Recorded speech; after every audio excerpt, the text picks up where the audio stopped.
जी, आज का हमारा जो कलाम है that is going to be very, very, very interesting. मैंने पिछली दफ़ा भी जो कलाम शेयर किया था, मैंने कहा था कि किसी को भी ये डाउट अगर हो कि खुदा का कलाम बदल गया है, तो उसको ज़रूर सोचना चाहिए, उसको ज़रूर बर-ज़रूर देखना चाहिए कि ये कैसे मुमकिन है।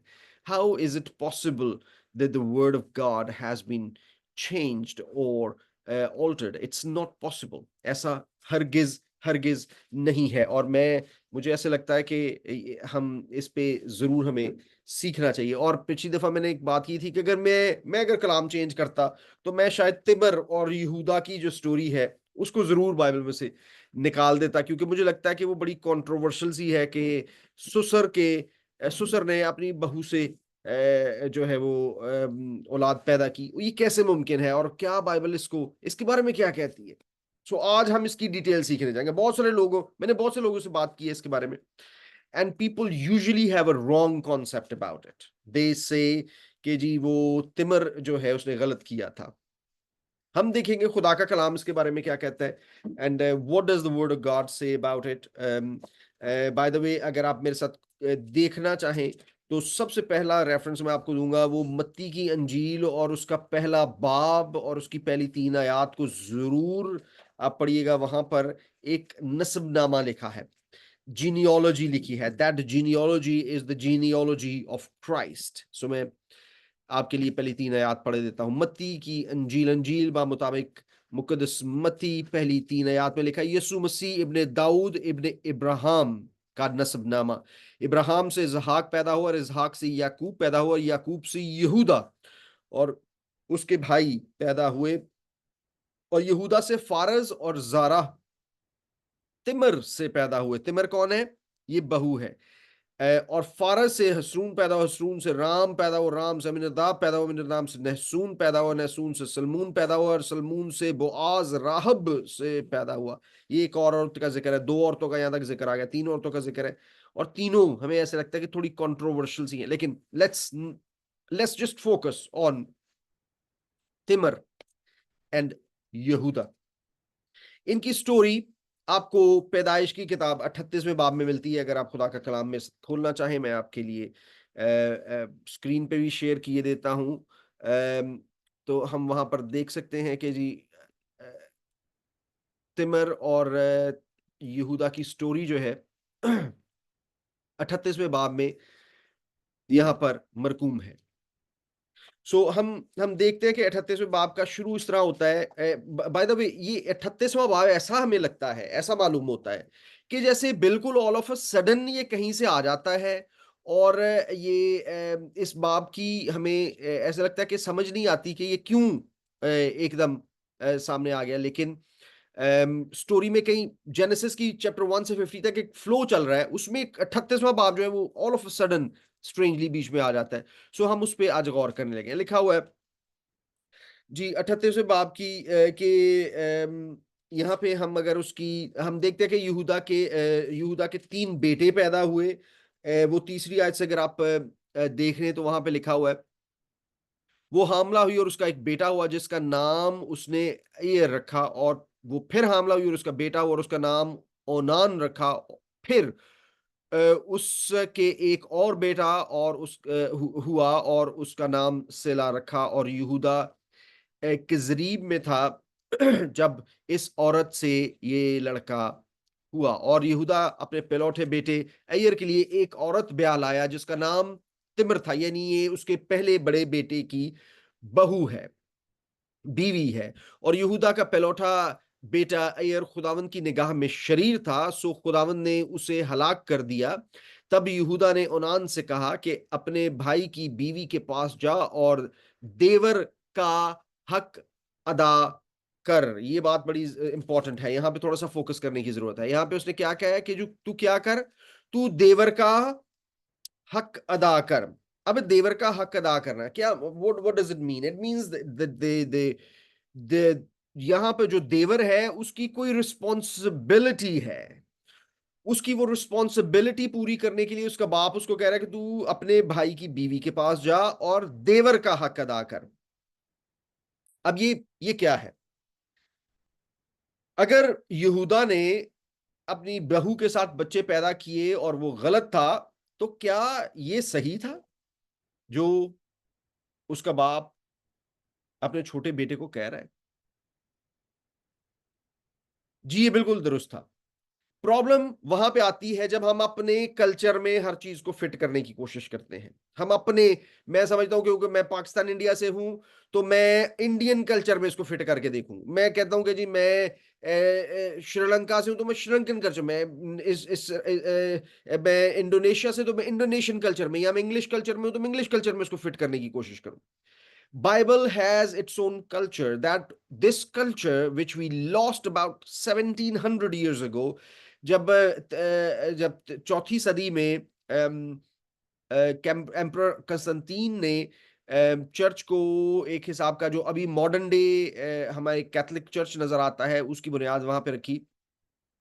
तो वहां पे बहुत सारी जूडियो क्रिश्चियन वैल्यूज खत्म हो गई। हम we lost those values, those are known as Judeo Christian values, वो जो कि क्रिश्चियन यहूदा यहूदियत से निकलकर क्रिश्चियनिटी में ढली थी, और एक नए तरीके का कल्चर बना था। वो 300 साल तक चलता रहा, वो लेकिन खत्म हो गया।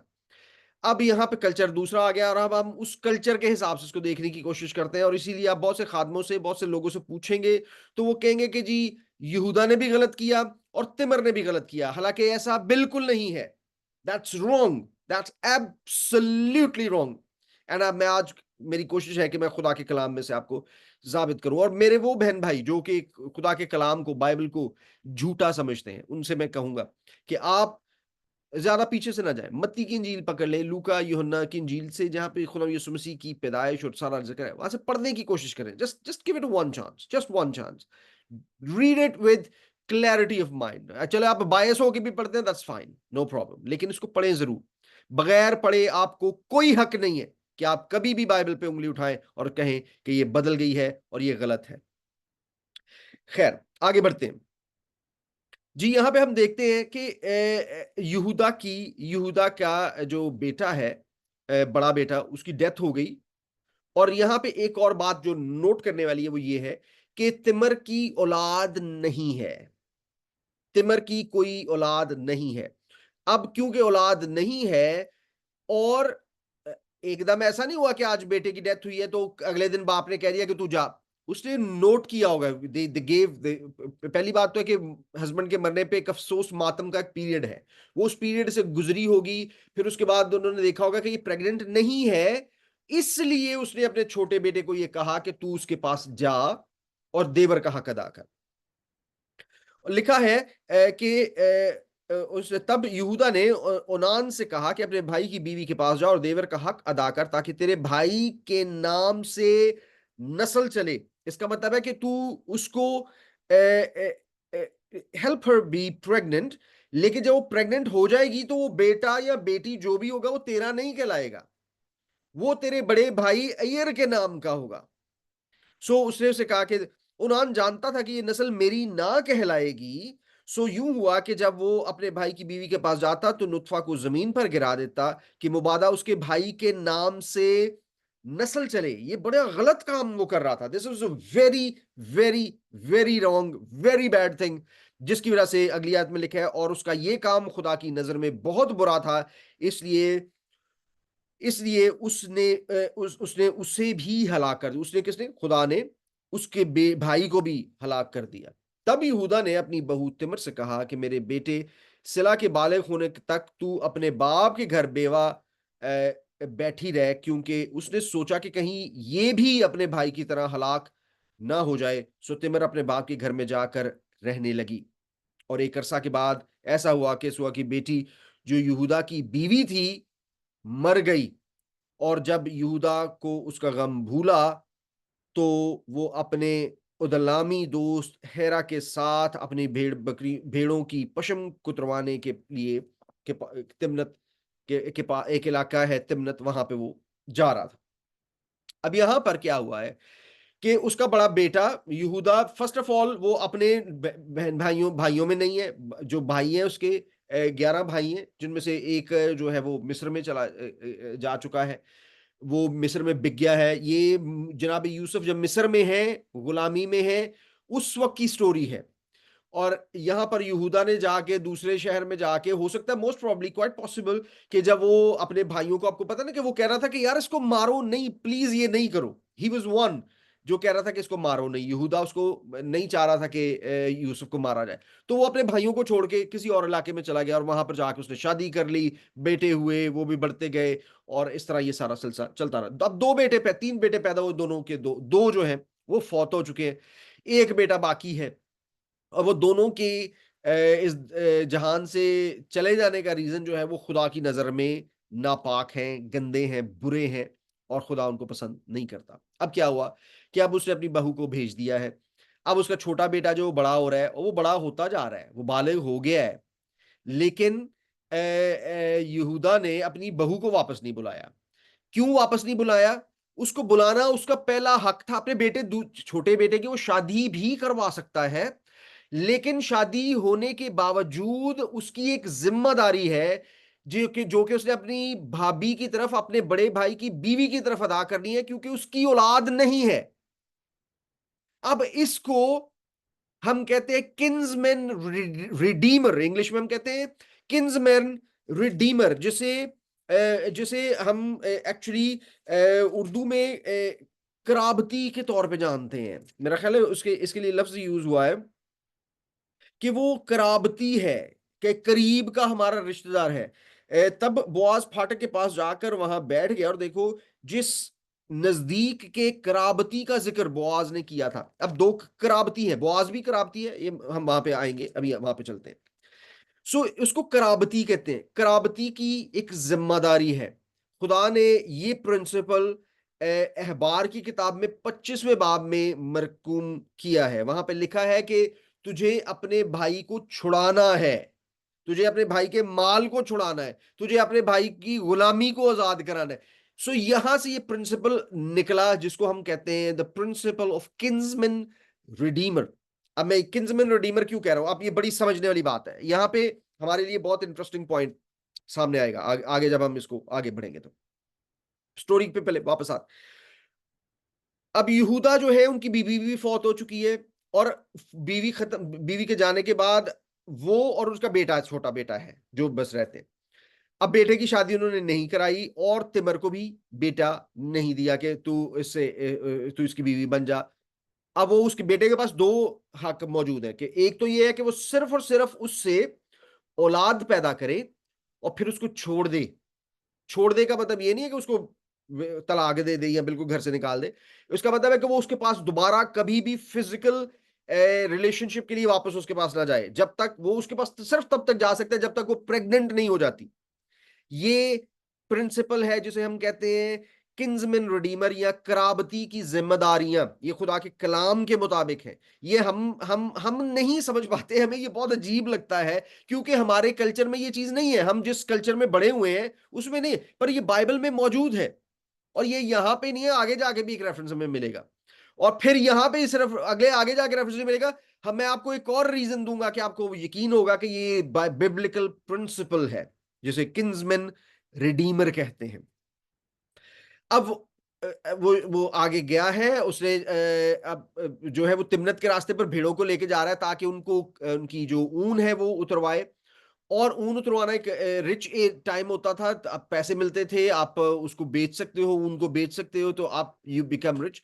अब वो जा रहा है तो रास्ते में उसकी बहू को पता चला, लिखा है कि अब उसकी बीवी को पता चला, तिमर को पता चला, ये 13वीं आयत में लिखा हुआ है 38वें बाकी। और तिमर को यह खबर मिली कि तेरा खुस्र अपनी भेड़ों की पशम कुतरवाने के लिए तिम्नत को जा रहा है। तब उसने अपने रंडापे के कपड़े उतार फेंके और बुरका ओढ़ा और अपने को ढांका, अपने आप को ढांका, और एनईम के फाटक के बराबर जो तिम्नत की राह पर है जा बैठी, क्योंकि उसने देखा कि सिला बालिग हो गया, मगर उसने उससे मगर ये उससे ब्याही नहीं गई। अब उसको पता कि मेरे ससुर ने मुझे अपने छोटे बेटे से ब्याया नहीं है, तो अब वो क्या कर रही है, she is going to take her right that is by law her right. वो उसका हक है। अब उसको हक सही आराम से नहीं मिला, तो वो दूसरे तरीके से हक लेने लगी है। यहूदा उसे देखकर समझा कि कोई कसबी है, क्योंकि उसने अपना मुंह ढांक रखा था। सो वो रास्ता में उसकी तरफ को फिरा और उसने कहा कि जरा मुझे अपने पास मुबासरत करने दे, क्योंकि उसे बिल्कुल मालूम ना था कि वो उसकी बहू है। उसने उससे कहा, तू मुझे क्या देगा ताकि मेरे साथ मुबासरत करे? उसने कहा, मैं रेवड़ में से एक बकरी का बच्चा तुझे भेज दूंगा। अभी नहीं दूंगा, भेज दूंगा। भेज क्यों दूंगा? क्योंकि अभी तो मैं इनको लेके जा रहा हूं, इनकी खाल वो ऊन उतरवाने के लिए, इनकी पशम उतरवाने के लिए। तो जब मैं वहां से फारिग हो जाऊंगा तो मैं तुझे एक किसका बच्चा भेज दूंगा। तो उसने कहा कि उसने कहा कि इसे भेजने तक तू मेरे पास कुछ रहन देगा। क्या क्या रहन देगा? यानी कि तू मुझे क्या गारंटी के तौर पे देगा कि तू मुझे ये जो भेड़ का बच्चा कह रहा है तू मुझे दे? उसने कहा, तुझे रहन क्या दूं? उसने कहा, मुझे अपनी मोहर, अपना बाजूबंद और अपनी लाठी जो तेरे पास तेरे हाथ में है, ये दे दे। उसने ये चीजें उसे दी और उसके साथ मुबासत की और वो उससे हामला हो गई। फिर वो उठकर चली गई, बुर्का उतार कर रंडापे का जोड़ा पहन लिया और यहूदा ने अपने इलामी दोस्त के हाथ बकरी का बच्चा भेजा। आगे ये है कि उसने बकरी का बच्चा अपने उसी दोस्त के थ्रू हाथ भेजा। जब वो बच्चा लेकर आया तो उसने देखा तो यहाँ पे तो कोई औरत ही नहीं है। उसने वहां के लोकल लोगों से पूछा कि यहाँ पे एक कस्बी, एक औरत बैठी होती है, एक प्रोस्टिट्यूट बैठती है जो कि यहाँ पे बैठती है, वो कहाँ है? मैंने उसको ये भेड़ का बच्चा देना। उसने कहा, जी यहाँ पे तो कोई बैठती ही नहीं है। लोकल लोगों ने बताया कि यहाँ पे कोई ऐसी औरत नहीं बैठती। तो फिर क्या हुआ कि उसने क्या कहा कि वो वापस लेकर आ गया। और 22वीं आयत में लिखा है, तब उसने यहूदा के पास लौट कर उसे बताया कि मुझे नहीं मिली, और वहां के लोगों ने भी कहते हैं कि वहां कोई कसबी नहीं थी। यहूदा ने कहा, खैर, उस रहन को वही वही रखे जो मेरी चीजें हैं। क्या क्या चीजें थी? वो मोहर थी, बाजूबंद था और लाठी थी। तीन चीजें थी, मोहर, बाजूबंद और लाठी। जो उसने कहा कि जी वो उसको वो ही रखे। खैर, उसको वही रखे। हम तो बदनाम ना हो, कि मैं बदनाम नहीं हो सकता। क्यों? क्योंकि मैंने जो वादा किया था मैंने वो पूरा किया। मैंने उस औरत की उजरत के तौर पे जो उसके कहा था कि मैं तुझे दूंगा, मैंने तुझे दे दिया। मैंने तो बकरी का बच्चा भेजा, पर वो तुझे नहीं मिली। और तकरीबन 3 महीने के बाद ये खबर मिली कि तेरी बहू तिमर ने जना किया और उसे छनाले का हमल। छनाला, छनाल औरत भी कहते हैं, छनाल हिंदी का लफ्ज है जिसका मतलब है बुरी औरत, बदकार औरत।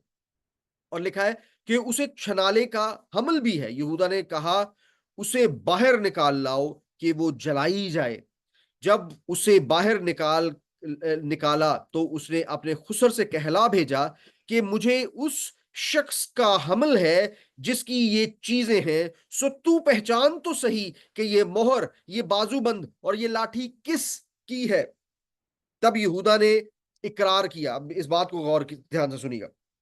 लिखा है, तब यहूदा ने इकरार किया और कहा कि मैं तुझसे ज्यादा, कि वो मुझसे ज्यादा सादिक है, क्योंकि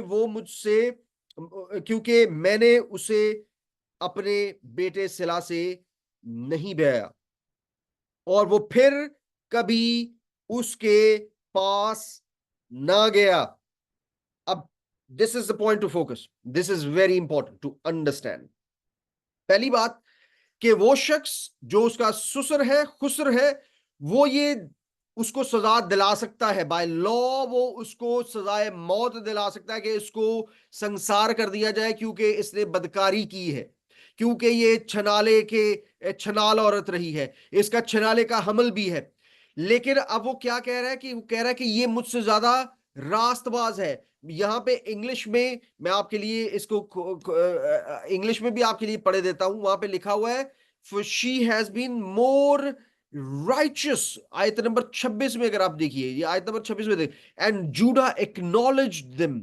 जूडा यहूदा ने अपनी उन चीजों को पहचान लिया कि ये मेरी है। And said, she hath been more righteous। ये मुझसे ज्यादा रास्तबाज है than I, because I gave her not to Selah my son, and he knew her again no more। और वो उसके पास दोबारा कभी नहीं गया, कभी नहीं गया। अब क्यों नहीं वापस गया? क्योंकि उसकी प्रेगनेंसी हो चुकी है, उसका हमल ठहर गया है, अब वो अपना हक पा चुकी है। अब जो उसका हक क्या था? उसका हक था जिसके लिए यहूदा ने खुद अपने बेटे को कहा था कि तू जाके अपने देवर का हक अदा कर, अपने देवर का हक अदा कर। अब यहां पर हमें पता चलता है कि यहूदा ने अपनी बहू को जिंदा रहने दिया। अगर वो चाहता तो कहता कि नहीं, ये मेरा नहीं, मैं नहीं पहचानता, और इसको मार दो, तो उस औरत को संसार कर दिया जाता। लेकिन यहूदा ने ये पहचाना, उस बात का इकरार किया कि she has been more righteous. अब ये बदकारी नहीं है, ये खुदा का कलाम का प्रिंसिपल है, which is known as kinsman redeemer, छुड़ाने वाला, बचाने वाला, मखलसी रहाई देने वाला, किंसमैन रिडीमर, कराबती छुड़ाने वाला। ये कराबती छुड़ाने वाले प्रिंसिपल के अंडर ये औलाद पैदा हुई है। और हमारे लोग इसको समझते हैं कि जी उन्होंने गलत काम किया था। बिल्कुल गलत काम नहीं किया था, बल्कि इसको इसराइल में भी गलत नहीं समझा जाता था। इसको बनी इसराइल के कबीलों में, घरानों में, फैमिलीज में गलत नहीं समझा जाता था। और इसका मैं अभी आपको सबूत देने वाला हूं थोड़ी देर में। किसी को बरकत दी जाती थी, किसी को बरकत कहते थे ना कि खुदा तुझे बड़ा ढेरों ढेर माला माल करे। कहते हैं कि आज आज हमारे एक बुजुर्ग होते थे, बाबा जसवीर राणा जी। वो इंडिया से थे, मुसलमान थे, उन्होंने मसीह को कबूल किया, उन्होंने मुझे अपना बेटा बनाया हुआ था। आज उनकी बरसी भी है, 11 अगस्त 2017 में उनकी डेथ हुई थी। आज उनकी बरसी भी है, तो वो मुझे हमेशा दुआ दिया करते थे। मुझे कहते थे सैमसन, खुदा ने तेनू इन्ना देना है कि तू रख रख भुल ले। ये तरीके हैं हमारी दुआएं देने के, दुआएं देने के तरीके। इसी तरह किसी को जब दुआ दी जाती थी तो उसको कहा जाता था कि खुदा तुझे फारज के खानदान की तरह बनाए, यहूदा और तिमर के खानदान की तरह बनाए। और ये गलती नहीं है। ਅਸੀਂ ਕਿਉਂਕਿ ਬਾਈਬਲ ਨੂੰ ਪਾਕਿਸਤਾਨੀ ਬਣਾਉਣ ਦੀ ਕੋਸ਼ਿਸ਼ ਕਰ ਰਹੇ ਹਾਂ। ਅਸੀਂ ਬਾਈਬਲ ਦੇ ਕਲਚਰ ਨੂੰ इंडियन कल्चर बनाने की कोशिश कर रहे हैं, जिसकी वजह तो जिसकी वजह से हमें ये समझ नहीं आती बात। ये जो मैं बात आपसे कर रहा हूं, ये this is a very sensitive. You would hardly, मैंने आज तक किसी पादरी को इस पे कलाम देते नहीं सुना। मैं गलत भी हो सकता है किसी खादम ने किया हो, मैंने नहीं सुना। क्यों? क्योंकि हम इस बात पे शर्म महसूस करते हैं कि तिमर ने और यहूदा ने क्या किया। इस बात का सबूत मैं अपनी गलती मानता हूं कि मैंने पिछले वीक जब कलाम सुनाया तो मैंने कहा कि मुसलमान बहन भाई कहते हैं कि कलाम बदल गया। जब बदल गया होता तो मैं सब तो पहले स्टोरी चेंज कर दा। तो पागल कौन होता, बेवकूफ कौन होता? मैं। खुदा के कलाम को, उसके कल्चर को मैं नहीं समझता, और मैं अपने कल्चर को उसमें घुसाने की कोशिश कर रहा हूं। इसलिए खुदा का कलाम जहां पे जो जिस तरह है उसको उसी तरह रहने दें। बहुत सारे लोगों ने शुरू में ये सवाल किया कि यार आप लोग कहते हैं कि जी खुदा ने आसमान और जमीन बनाया। जी बिल्कुल ठीक है जी। सूरज चांद सितारे भी उसने बनाए। हाँ जी बिल्कुल ठीक है। आज सुबह दिन जब चढ़ता है तो किसी दिन चढ़ता है? सूरज निकल आता है जी।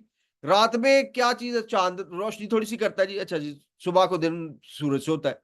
तो बाइबल में तो आपके लिखा हुआ है कि सूरज तो खुदा ने 4 दिन, चौथे दिन में बनाया था, तो पहले 3 दिन रोशनी की तो हो रही थी।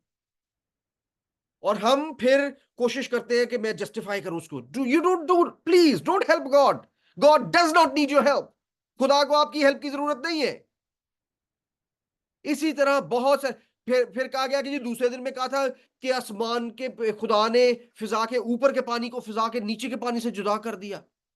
ये ऊपर का पानी कौन सा है? What is that water? वो पानी कहां से आ गया? तो हमने कहा कि जी वो पानी तो बादल है, तो नहीं, वो तो खुदा के कलाम के हिसाब से वो नीचे का पानी ही है। लिखा हुआ है कि मैं खुदा हूं जो सतह समंदर से पानी को बहारात की शक्ल में उठाता, फिर बादल की शक्ल में बरसाता हूं। तो नीचे का पानी है, ऊपर का पानी कौन सा है? तो तब हमें पता चला, ये 6,000 साल इंसान परेशानी रहा इस बात पे। जब साइंस ने पहली दफा आउटर स्पेस में देखा और देखा कि बहुत सारे प्लैनेट्स हैं, बहुत सारे सियारे और जो कॉमेट्स हैं वो हैं which are made out of ice. वो H2O से भरे पड़े हैं। वो H2O, ये पानी पानी है। तो फिर पादरियों ने और साइंटिस्ट जो खुदा के कलाम को मानते खड़े हो गए। ओ, खुदा के कलाम में लिखा हुआ है कि मैंने फिजा के ऊपर के पानी को नीचे से जुदा कर दिया था, ये वो पानी है। So please don't try to help God when he does not need it. उसने आपको जिम्मेदारी दी है कि खुदा के कलाम की मुनादी करें, बताएं कि सिवाय यीशु के और कोई रास्ता नहीं। He is the only way, the truth and the life. Nobody can go to Father except through me. मेरे दोस्त अक्सर मुझे पूछते हैं कि जी फिर इतने ਜਿਹੜੇ ਬੰਦੇ ਲੋਕ ਮਾਰ ਰਹੇ ਨੇ ਉਹਨਾਂ ਦਾ ਕੀ ਹੋਏਗਾ। मैं कि जी पहली बात तो मेरे पास ये जिम्मेदारी नहीं है कि मैं फैसला करूं कि किन्ने जन्नत च जाना है किन्ने दोजख च जाना है। Let God do his work, मुझे नहीं पता। यहां से जो चले गए हैं, खुदा उनको आगे जाके मुनादी करके बता लेता है। I don't know, I don't know, मुझे नहीं पता। लेकिन मैं आपको सिर्फ ये बात बता सकता हूं कि ये खुदा का कलाम है। This can be proven scientifically, statistically, mathematically to be divine, be extraterrestrial and be 100% accurate. Even if I don't understand, I will believe it. किसी शख्स ने कहा कि तुम यार वो बेवकूफ लोग हो जो ये ईमान रखते हो कि एक मछली थी, वेल थी, और यूना ने समुद्र में छलांग लगाई और वेल मछली मुंह खोला, उसने निगल लिया। तुम्हें पता है कि 90%, 99% वेल जो है वो तो इतना बड़ा स्वॉलो ही नहीं कर सकती, छोटा उनका गला होता है। सिर्फ एक किस्म की वेल है जो कि इतना बड़ा उसका गला है कि बंदा गुजर जाए उसमें से। तो फिर कहता हो सकता है वो एक किस्म की वेल हो, कहता है फिर उसके बाद चलो एक किस्म वो ही वेल होगी, लेकिन डू यू बिलीव कि वेल के पेट में इतनी तजाबियत होती है। ये 3 दिन यूना उसके पेट के अंदर रहा और 3 दिन के बाद वो निकला और वो जिंदा था। Do you believe that? उसे कहे मेरे भाई बात सिंपल सी ये है कि खुदा के कलाम में लिखा है कि एक मछली थी, वो यूना को खा गई और यूना उसके पेट में 3 दिन और 3 रातें रहा और बाहर निकला और फिर जाके कलाम सुनाया, प्रीच की था। अगर बाइबल में लिखा होता ना कि एक बंदा यूना सी तो वेल मच्छी नू खा गया, तो वेल मच्छी ਉਹਦੇ ਢਿੱਡ ਚ 3 दिन ਤੇ 3 रातां रही, ਤੇ ਬਾਅਦ ਚੋਂ ਬਾਹਰ ਨਿਕਲ ਆ ਕੇ ਤੇ ਫਿਰ ਸਮੁੰਦਰਾਂ ਚ ਫਿਰਦੀ ਰਹੀ, तो मैं वो भी बिलीव कर लूंगा। When it comes to faith, you don't question।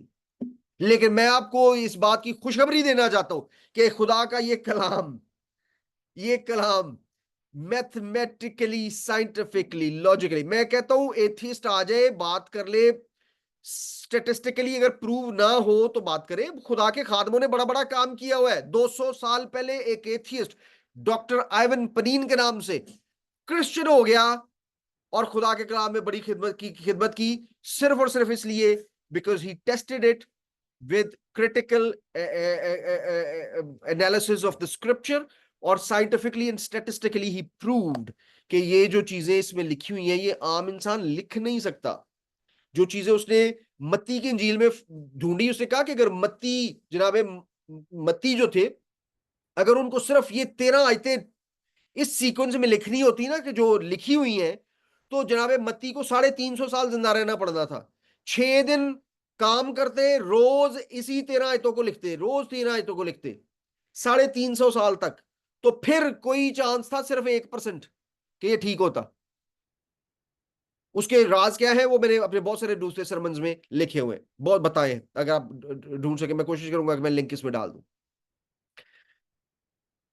खुदा का कलाम डिवाइन है, it is divine.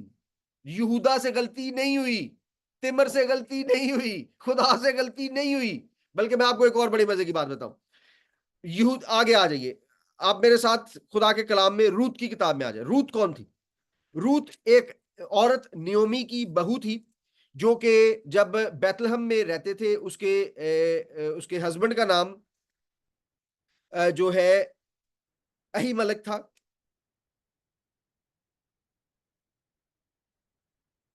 Ali Malak, English में अहमलक है, तो मैं समझा उर्दू में भी अहीमलक। अली मलिक है, अली मलिक है। और उसके 2 बेटे हैं। उसका एक का नाम महलून है और एक का नाम किलोन है। इन दोनों बच्चों की को 2 बेटे और अपनी बीवी को लेके वो वहां पर दूसरे शहर में मोआब की धरती पे चला गया।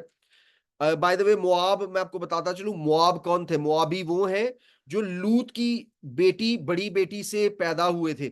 उसमें लूत का गुनाह नहीं था, उसकी बेटियों की गलती थी। खुदा ने बनी इसराइल को मना किया था कि तुमने उनके साथ शादी नहीं करनी। अब जब यीशु मसीह के नसबनामे में पहले मत्ती की इंजील पहले बाब में हम पढ़ते हैं ना, तो बहुत सारे सवाल उठते हैं। यहूदी बहुत सवाल करते हैं, कहते हैं तो आपका तो नसबनामे में बहुत सारी गलती है।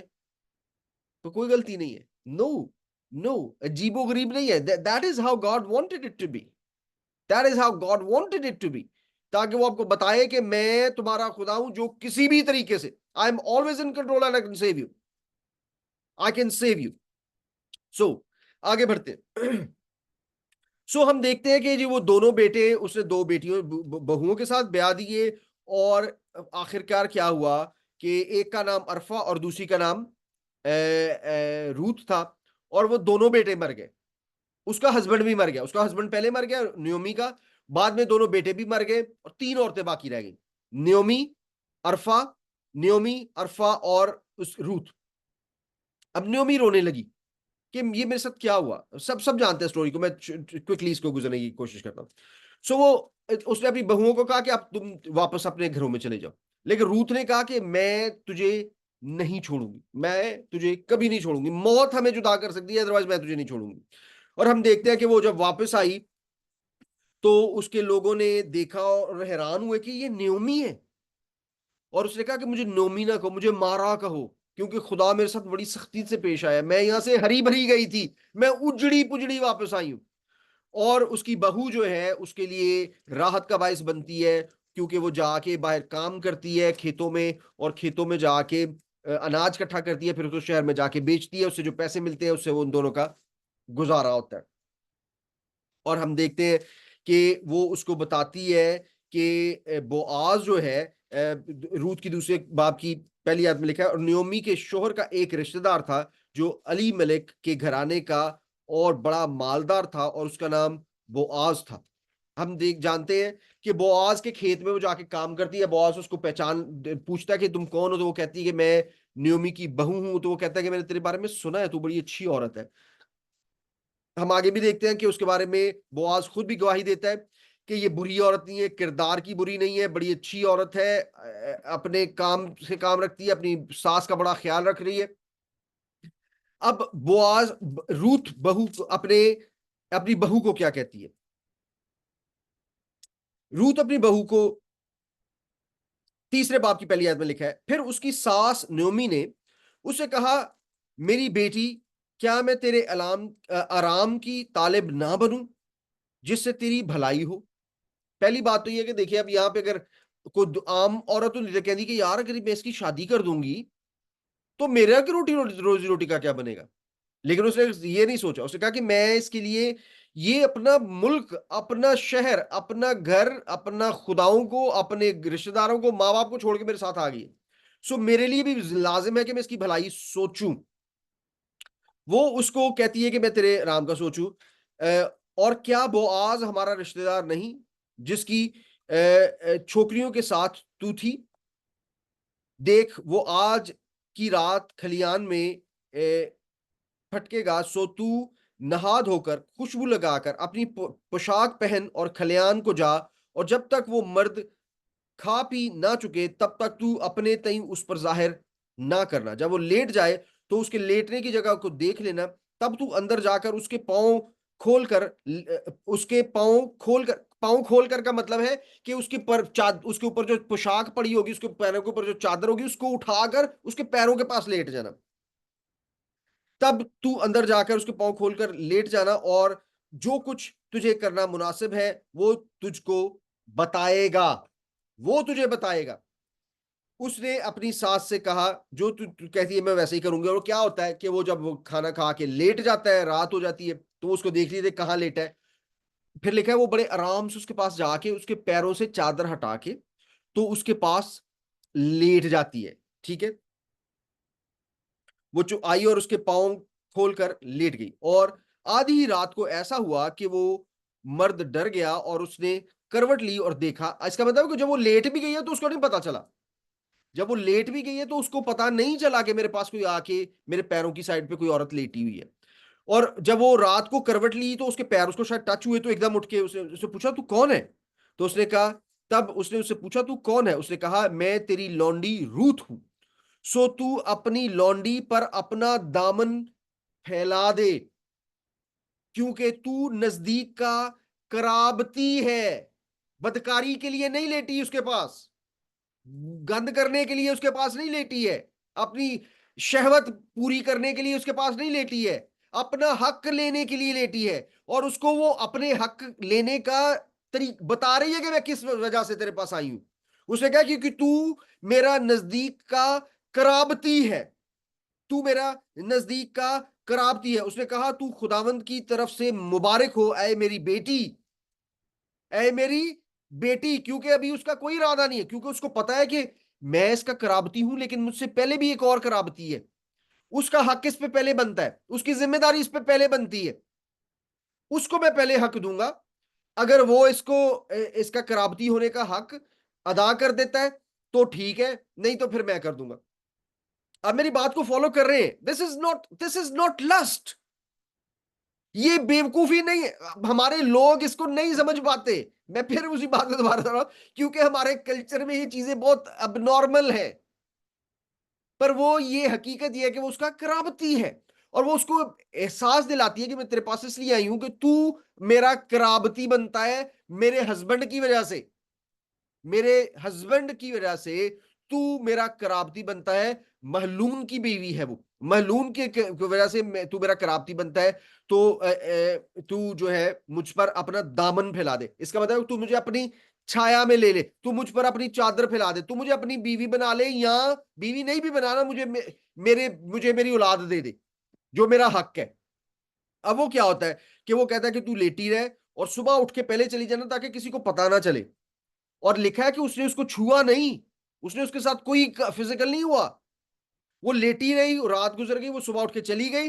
और उसने कहा कि अब मैं उसे जाके अपनी और अब यहां पे एक बड़ी मजेदार बात है, बड़ा खूबसूरत जुमला लिखा हुआ है। लिखा है उसने उससे कहा कि तू खुदावन की तरफ से मुबारक हो मेरी बेटी, क्योंकि तूने शुरू की निस्बत आखिर में ज्यादा मेहरबानी कर दिखाई, इसलिए तूने ख्वाबों इसलिए तूने जवानों को ख्वा वो अमीर हो या गरीब पीछा ना किया। अब आए मेरी बेटी मत डर, मैं सब कुछ जो तू कहती है तुझसे करूंगा, क्योंकि मेरी कौम का तमाम शहर जानता मेरी मेरी कौम का तमाम शहर जानता है कि तू पाक दामन औरत है, कि हर बंदा जानता है तू पाक दामन है। ये सच है कि मैं नजदीक का कराबती हूं, लेकिन एक और भी है जो कराबत में मुझसे ज्यादा नजदीक है, जो कराबत में मुझसे ज्यादा नजदीक है, तो मैं वो उसको कहूंगा। खैर, सुबह होती है, सुबह होती है, और वो जो है फाटक पर, जो एक ट्रेडिशन होता था, फाटक पर वो बैठता है, वहां पे बैठा है, वहां पे देखता है वो कराबती आता है, उसको कहता है प्लीज आके बैठ जाए। 10 और बुजुर्गों को बुलाता है, उनके पास बैठाता है, और उसको कहता है कि नियोमी जो है वो अपनी जमीन बेच रही है, उसको तू खरीद ले, और उसको जो है तू छुड़ा ले। ठीक है, आप इसको पढ़ेंगे तो आपको पता चल जाएगा, लिखा हुआ है कि अच्छा जी, मैं आपके लिए चौथे बाब की दूसरी आयत से तीसरी आयत से दूसरी आयत से।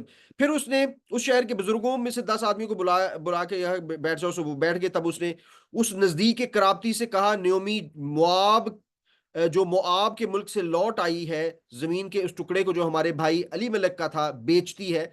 सो मैंने सोचा कि तुझसे इस बात को जाहिर करूं करके कहूंगा कि तू इन लोगों के सामने जो बैठे हैं, मेरी कौम के बुजुर्गों के सामने, उसे मोल ले।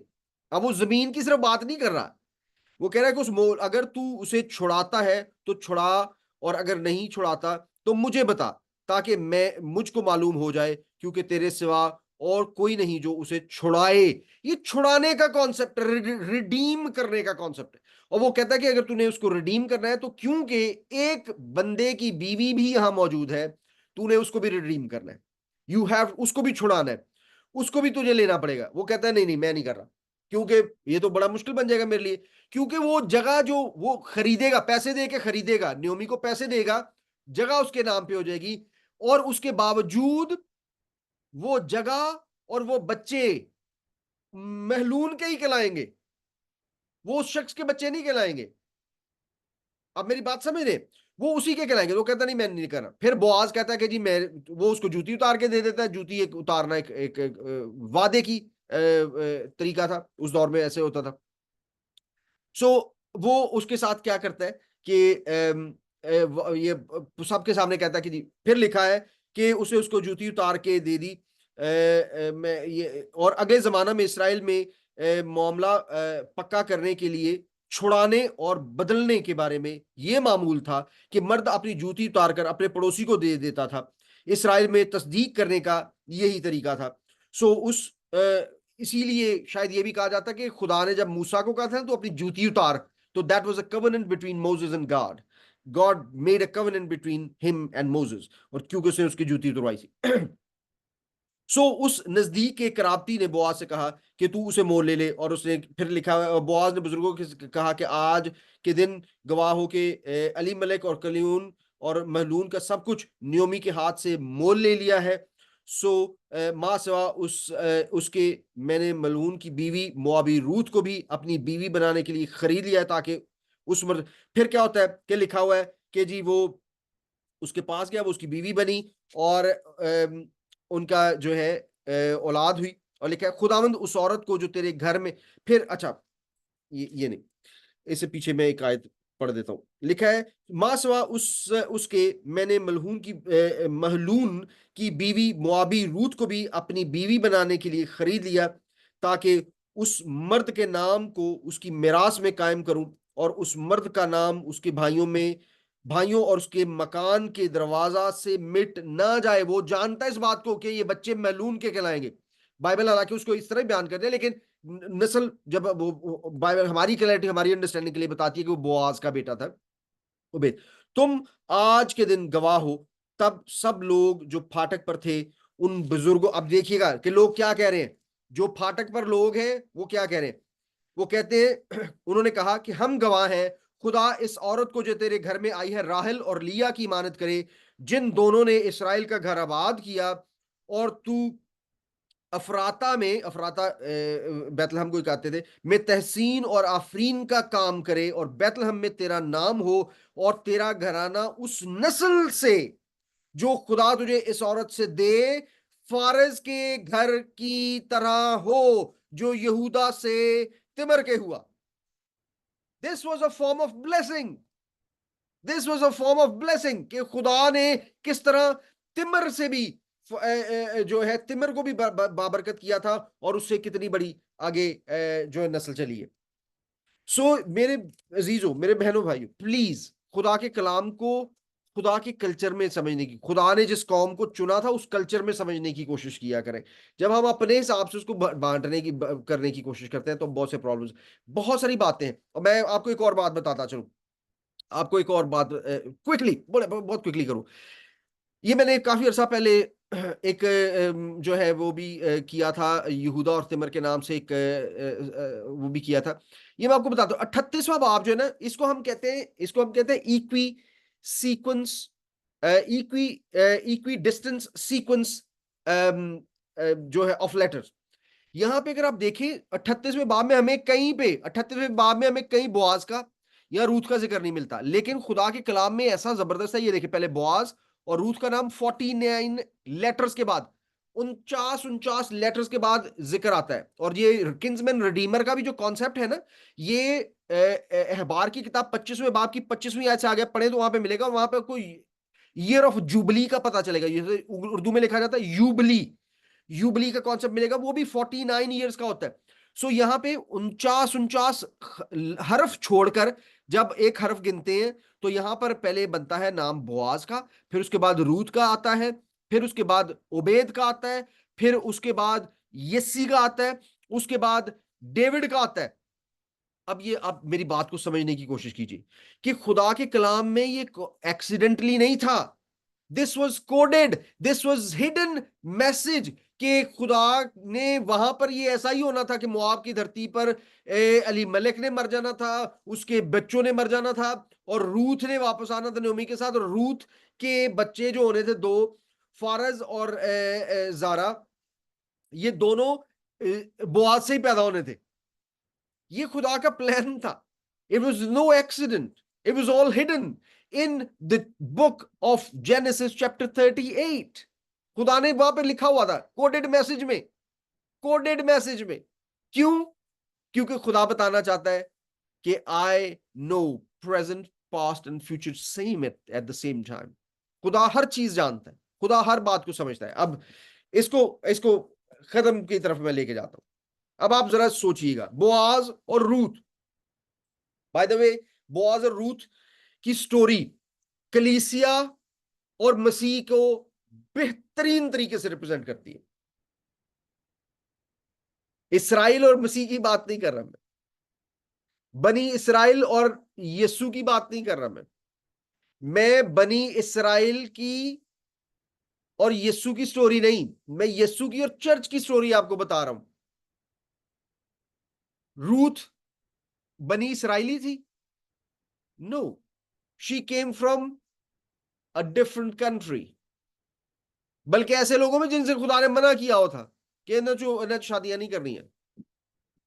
इसी तरह चर्च, क्या हम क्या यहूदियों में से निकले हैं? No, yes, there lot of people जो यहूदियों में से निकले, लेकिन यहूदी एज अ कौम से तो नहीं निकले। नहीं, खुदा ने जिस तरह मसीह के लिए, खुदा ने जिस तरह बोआज के लिए रूत को वहां से लाया,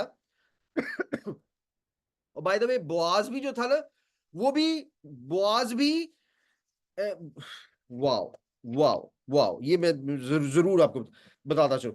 और लिखा हुआ है,